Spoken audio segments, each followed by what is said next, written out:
understanding civil liberties, most of us understand civil liberties rather well when it comes to religious liberty, because there are a lot of different religions in this country. And we even, you know, tolerate people who don't want to have a religion. And we shouldn't be, we can be personally, you know, critical or want to teach our children a certain way, but we don't tell other people what they have to believe in. We recognize this.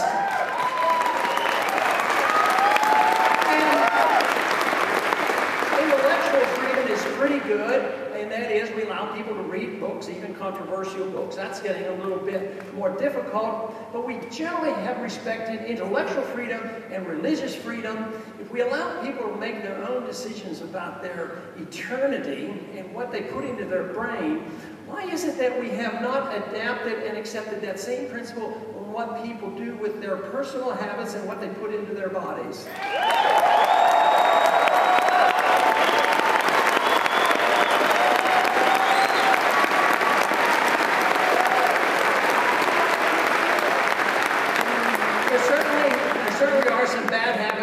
Some people, and they should assume the responsibility. If you want your freedom and you want to abuse your freedom, you should suffer the consequences. But think of history on how many people over the many centuries have suffered from bad intellectual ideas, authoritarianism and communism, and all these things. Millions and millions of people died from this. Think of the abuse under religion. People take religions and distort religions, and they do evil things in the name of religion. But we don't throw that out. But so often we throw out this responsibility of the individual. We've gotten to the point now where our federal government tells us that you're not allowed to drink raw milk if you want to.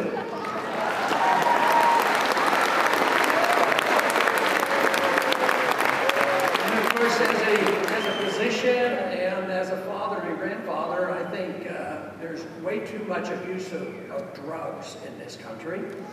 I think that the biggest problem with the drug abuse in this country are prescription drugs.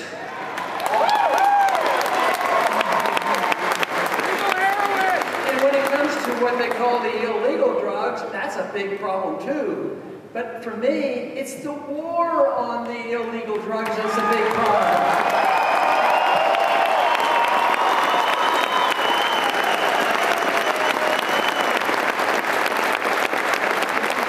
It's an excuse to violate civil liberties. It's an excuse to spend trillions of dollars since the early 1970s, since the war on drugs really got busy. It's into the trillions of dollars we spent. And once again, can we show success? Are there no drug addicts out there anymore? Is it just a wonderful thing that's happened? No. That responsibility, if we live in a moral and a virtuous society, you don't need the government to tell us it's dangerous to do certain things. And that is the problem that we've had.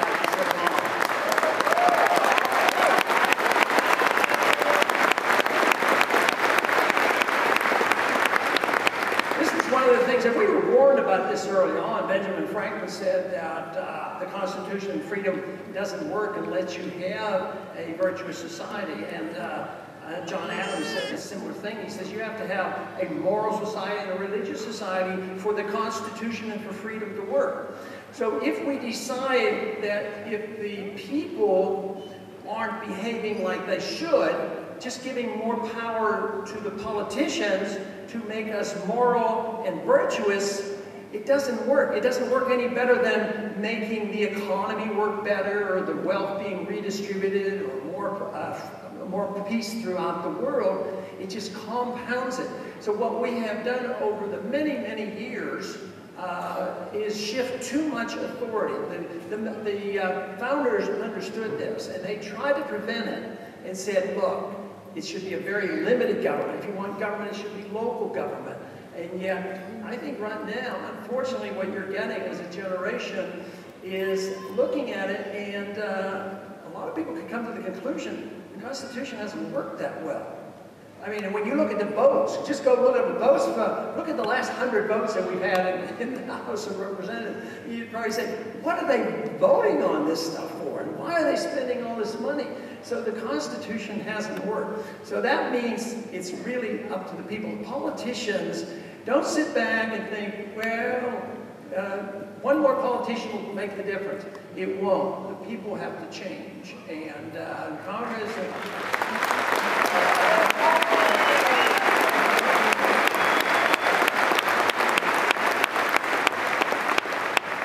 But right now, there's an opportunity for that. The economic policies have failed, and foreign policy has failed. It's not going to work anymore, so we have the chance to offer something different, something better. It's not brand new. They've talked about freedom and limited government for a long time, but it's really pretty new.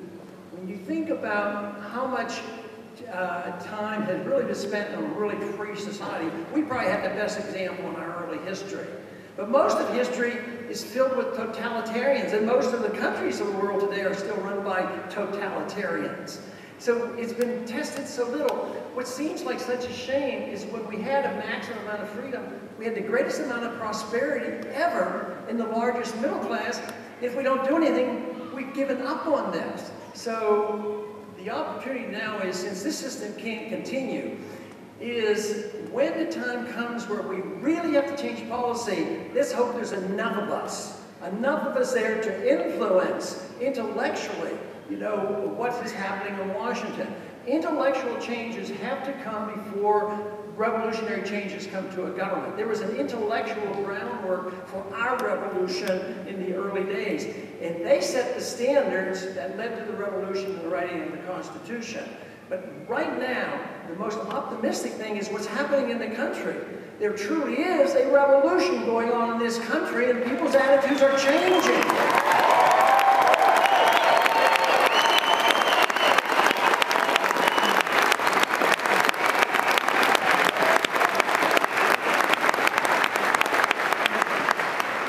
You know, if you look at the record of mankind, they claim that recorded history is probably, you know, about 5,000 years. And when you think how long the universe has been around and the world's been around, and that's a very short period of time. But it was very primitive. Up until when? Just in recent history. I mean, 1,000 years ago, it was still very primitive. Even 200 years ago, wasn't society rather primitive before even the steam engine? And then 100 years ago, just think of what it was like. You know, I recall my dad telling me that the most dramatic thing in his life was seeing the gasoline engine come. He delivered milk at a little dairy, and he delivered milk in a horse and buggy. He went to trucks, ended up with a small dairy with 20 trucks.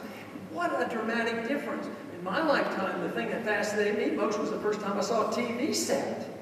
And today, though, with the ending of an era, we're going to see a new era.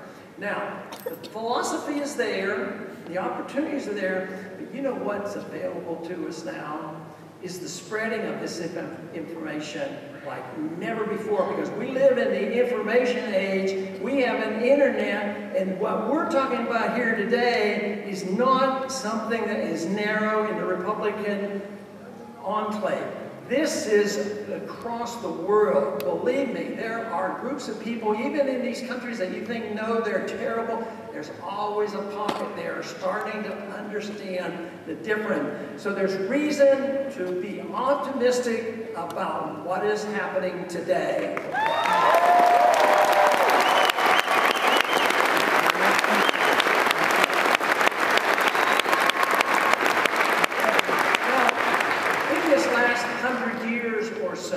As technology improved, just think of the scientific improvements in the last 100 years.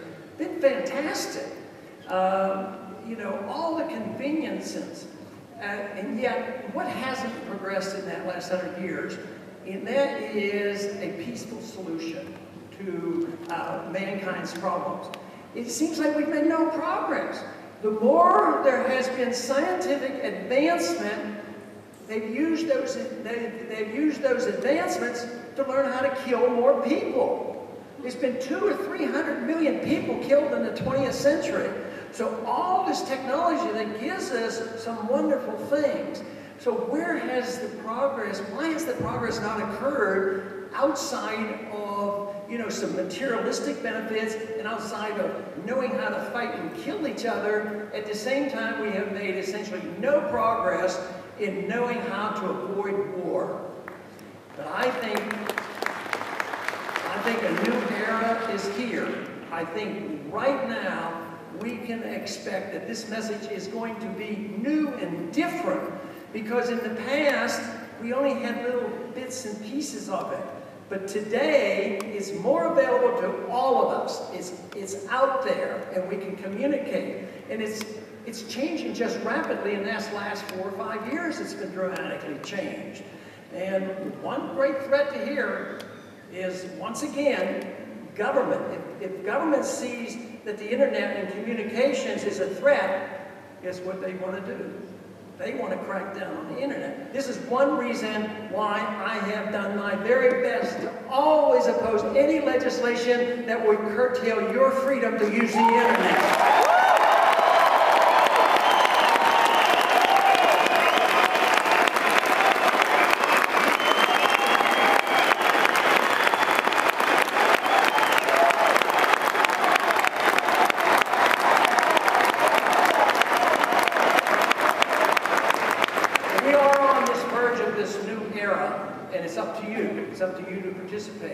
Everybody has a personal responsibility. The personal responsibility is to educate oneself. Sure, go to universities, do your best, but it really falls on your own shoulders. Then your family and friends, you have local responsibilities. We have to be responsible for ourselves and to change ourselves. If each and every one of us would change ourselves and each and every one of us believe this, why would governments do the opposite? Franklin and Adams was right. If the country is immoral, the government's going to be immoral. So it is. Politics is very important. But politics are secondary to this. What I'm talking about, the most important thing is for us to assume this responsibility. We have this free will. We have this moral agency concern about how we run our own lives. And we cannot deliver that to the government. We have to seek to try to make ourselves more virtuous and work for excellence. That should be the goal. If we turn that responsibility over to the government to say, oh, they're going to make us virtuous, you know, that lends itself to a theocracy, you know, that they get involved in social and personal matters. So the only thing counts is how we take care of ourselves. And why I'm excited about what's happening is the interest shown in this individual responsibility rather than collectivism, which saturated the 20th century, that it is the individuals who then, as they improve themselves, that they can work together with other people. I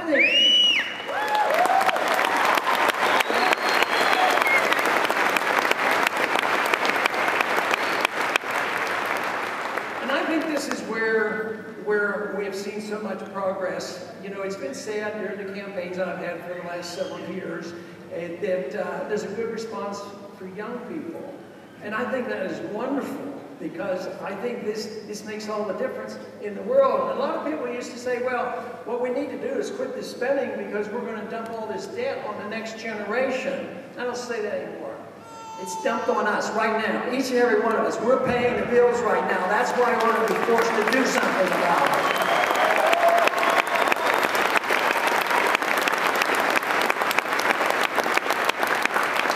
Sometimes it's discouraging because people say, well, you're talking about an individual. We need 51% of the people have to be converted.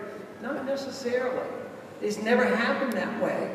51% of the people didn't endorse our revolution against the British, but there was a small group of people, probably 6, 7, 8%, who were determined, who were leaders, who were thought leaders, and others came along. So that's the way it's been for a long time. A majority of people go along and they don't worry too much. And I bet you've had people a day or two before the election, who are you going to vote for? I got to decide what I'm going to do.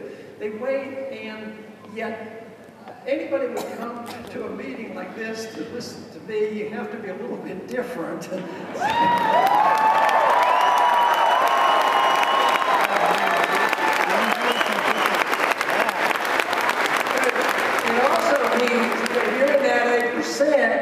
The responsibility is heavier governments. You say, well, that's too much work for me.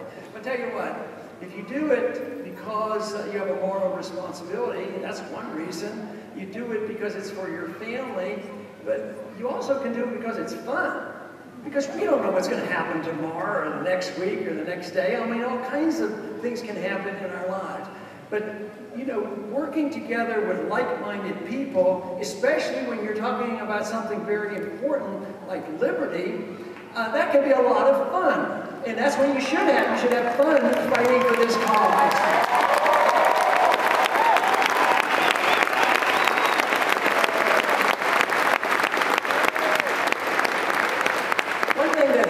Approximately 100 years ago, about that same time when we had the progressive era, they divided us. They divided the country. They wanted to talk about economic freedom and personal freedom. And freedom isn't to be broken up. Freedom is personal, it's individual, it's God-given, it's natural to you. And you don't have half of it sitting over here. You have economic freedom, how to spend your money, and somebody else has the other half and says, well, at least I can do my thing and go to the church I want to do, and I can practice my habits as I please, and if I hurt myself, I'll take care of myself. No, it's one and the same. If you have economic freedom, you should be able to have an incentive to work hard, keep what you earn, take care of yourself and your family. On social liberty, you have the responsibility to enjoy yourself. If you take risks, just as in economics, if you take risks and you fail, you should suffer the consequences and reap the rewards. People will say, well, there'll still be too many poor people. But guess what? In a free and prosperous society, which we've had a taste of, the generosity is going to be there. And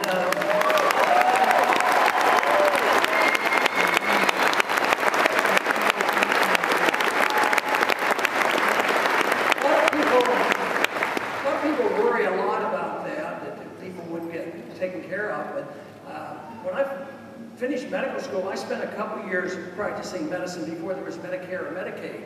And I worked in a Catholic hospital, and I was paid the astounding salary of $3 an hour. And I was still learning, and I was glad to do it. And but even then, back then, $3 was a lot. You know, it was a lot more money than $3 would get you today. That's for sure. But nobody was turned away. Everybody had care. It wasn't like people were lying out in the streets and dying without medical care. Now, today, it seems to be more difficult and will get more difficult as we get more and more government involved. So it's a system that I have trouble understanding why we haven't done a better job. Why haven't we been able to convince the masses of people in the large majority and all of Congress say, that makes sense, peace is better than war, free markets are better than socialism, balanced budgets are better than spending? Why do we lose this argument? Because it seems like it's so attractive. I think they don't understand liberty, but they also, the people in this country, had been tempted to think there was something as a free lunch.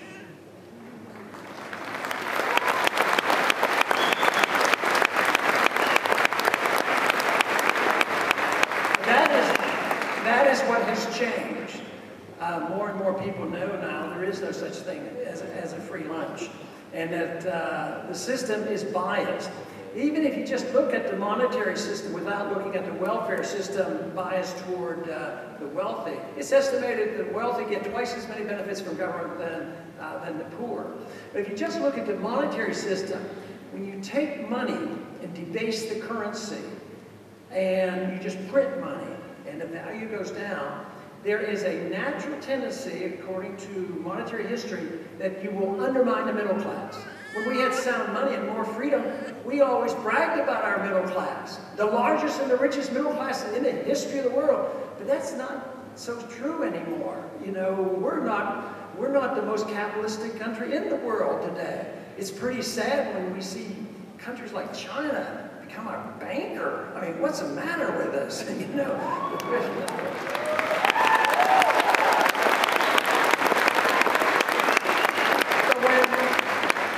When you have a system like the Federal Reserve printing money, and they pass out the money, they bail out certain people versus the other. But money goes to governments and money goes to banks and money goes to big corporations. They get to spend it early on, and it has more value. When the money circulates over 1 or 2 or 3 years, the value of that money goes down. And even if you don't pay any income tax, you pay the inflation tax. And the inflation tax is truly a tax. But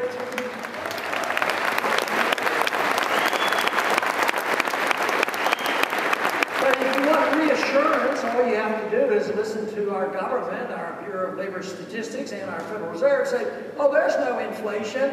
Prices last year went up 2%, so you're not suffering. And the people on Social Security, they get just a little bit of increase because the prices really aren't going up. But prices are going up. There's some private sources that measures the CPI according to the old method. And they claim your prices, all prices are going up at a rate of 9%. Also, the private sources tell us that the unemployment rate is closer to 22%. So, have you noticed in this last couple of weeks how great the statistics have been? Every government report that comes out sounds like, oh, there are no problems in this country. Houses are being built, the unemployment rate is going down, and there's no inflation. It's wonderful. Let's hope so, but quite frankly, I don't think we should put our head in the sand. We have to believe what is happening. We have to look at the real figures, what real inflation is, what the dangers are around the world, how our civil liberties are being undermined, and then we should wake up and do something about it.